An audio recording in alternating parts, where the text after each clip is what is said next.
Caitlin Clark no. One again? Ranking the WNBA's head coaching vacancies. Of the 13 WNBA teams that will compete next season, 7 organizations have head coaching vacancies. Some are desirable, and some are not. Here's where potential hires would love to land, and some spots they might like to avoid. The Indiana Fever. The Fever job is easily the most desirable open gig in the WNBA. The only problem? It's probably not really open. Stephanie White parted ways with Connecticut and is almost certainly going to end up with the Fever.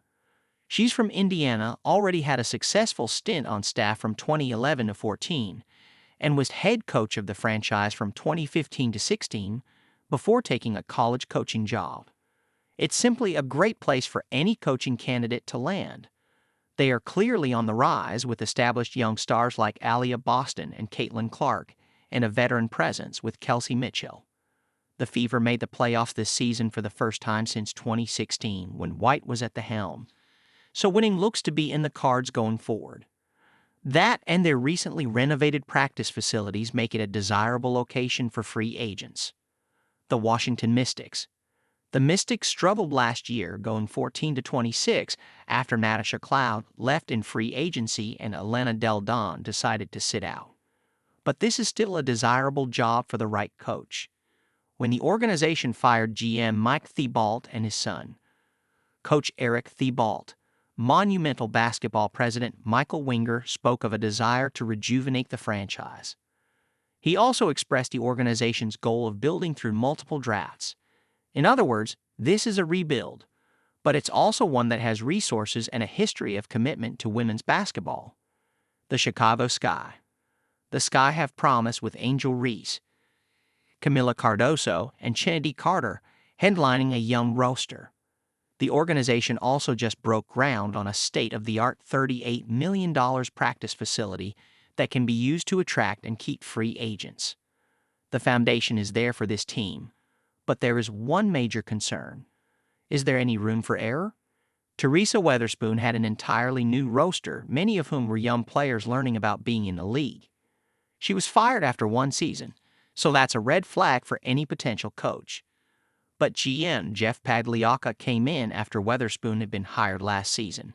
So, theoretically, whomever he hires will be a candidate he believes in. The Los Angeles Sparks. The Sparks seem to be a franchise with impossible expectations. Most of the roster has been injured over the last 2 seasons, and Kurt Miller is a coach with an established ability to build teams and attract free agents. So, if the Sparks let him go after 2 years of never even having a complete roster, what will they expect from any coach who takes over? The positive of coaching in LA is that you're coaching in LA. There isn't a more desirable location for enticing potential players. The Sparks also have Cameron Brink and Ricky Jackson, who have immense potential and a shot at the no. 1 pick in the upcoming draft. Those things could outweigh the concerns. The Atlanta Dream. The Dream have been a confounding franchise for the last few seasons. They drafted Ryan Howard in 2022, which was a step in the right direction. She's a wildly talented player who you can build around. But the Dream haven't done that. Last season, they created a guard-heavy roster and drafted 3 players who were overseas and couldn't contribute. It was just one of the many confusing things GM Dan Padover has done. If I'm a coach, I'm worried that this is a no-win situation. But on the upside, former coach Tanisha Wright was given 3 seasons to try to build something, which is a lot more than some recently fired WNBA coaches received. Maybe a new coach will be given the same grace. The Dallas Wings. The Wings have had 8 coaches since 2010, which again shows that no one is really getting the opportunity to build a system or establish a culture. Former coach Latricia Trammell took Dallas to the second round of the playoffs in 2023, the first time the team had advanced past the opening round since 2015. This season she had an injury-laden roster, and despite last year's success, she was fired after just 2 seasons. Another concern for any potential coaches is the roster. Free agents Sadou Sabali and Natasha Howard have both made it clear they aren't looking to return. The Connecticut Sun. The Sun have gotten lucky over the last few seasons. Kurt Miller was able to build a contending team with Jonquil Jones, Alyssa Thomas, and Duana Bonner, and Stephanie White maintained that same level of success. But having a WNBA team in Uncasville, Connecticut is not easy. It's not a desirable place to attract players, and the team's entire core entered free agency this offseason.